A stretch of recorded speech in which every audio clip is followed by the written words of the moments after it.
இதுக்கு முன்னாடி வந்து மரக்கறி வந்து யூஸ் பண்ணிட்டு இருந்தோம். அது சாயந்தரம் ஈவினிங் ஒரு 6 மணிக்கு போட்டா காலையிலயோட அந்த ஹீட் முடிஞ்சிடும். 12 மணி நேரங்கிறதே அது கம்மி தான்.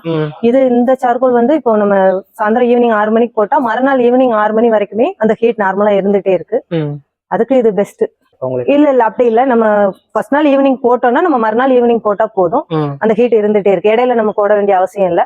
ஒருவேளை அதிகமா ஹீட் வேணும்னு நினைச்சோம்னா போட்டுக்கலாம். ஆனா ஹீட் போதும், டெம்பரேச்சர் கொஞ்சம் கூட தான் இருக்கு. பிரைஸ் ரெண்டும் ஈக்குவலா இல்ல, ஆனா அதை விட இது கொஞ்சம் கம்மியா தான் இருக்கு. நம்ம எடுத்தோம்னு பார்த்தா பொருளோட தரம் தான் நமக்கு முக்கியம். அதுல இருந்த ஹீட்டுக்கு இது நமக்கு பெஸ்ட். ஆமா, நம்ம பண்டு அதிகமா போட்டாலும் நமக்கு பிரச்சனை இல்லை. எது பெஸ்ட்டோ அதுதான் நம்ம யூஸ் பண்ண முடியும். கண்டிப்பா அந்த சார்கோலை விட இது கொஞ்சம் ஈஸியா தான் இருக்கு. நம்ம கொஞ்சம் ஃபர்ஸ்ட் ஸ்டார்டிங் பத்த வச்சு விட்டோம்னா அது ஆட்டோமேட்டிக்கா ஃபார்ம் ஆயிருது. நல்லா இருக்கு அந்த சார்கோல். ஸ்மெல்ல எதுவும் வராது, புகையுமே வெளியே வராது. அந்த அனல் மட்டும் இருந்துட்டே இருக்கு. மற்றபடி புகை எல்லாம் வெளியே வர சான்ஸ் இல்ல. புகை வரல இது வரைக்கும். சுறுசுறுப்பா தான் இருக்கு. தண்ணி கொஞ்சம் அதிகமா எடுக்குது இப்போ 2 நாளா.